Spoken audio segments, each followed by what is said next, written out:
Weight loss होत नाही, route cause वेगळंच असू शकतं. तुम्ही कमी खात आहात, दररोज चालत आहात, तरी वजन कमी होत नाही.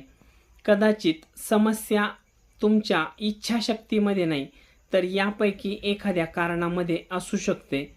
पहिलं, पुअर गट हेल्थ. दुसरं, हार्मोनल इम्बॅलन्स. तिसरं, क्रोनिक स्ट्रेस. चौथं, पुअर स्लीप. आणि पाचवं आणि महत्त्वाचं, ब्लड शुगर इम्बॅलन्स. आणि म्हणूनच फक्त कॅलरीज कमी करून अनेकांना अपेक्षित परिणाम मिळत नाहीत. शरीराचं रूट कॉज समजून घेतलं तर वेट लॉसची जी जर्नी आहे किंवा वेट लॉसचा जो प्रवास आहे तो अधिक प्रभावी होऊ शकतो. वजन कमी करण्याआधी शरीर काय सांगतंय ते समजून घ्या. कमेंटमध्ये रिसेट लिहा. मी तुम्हाला weight loss root cause checklist पाठवेन, जी तुम्हाला मदत करेन.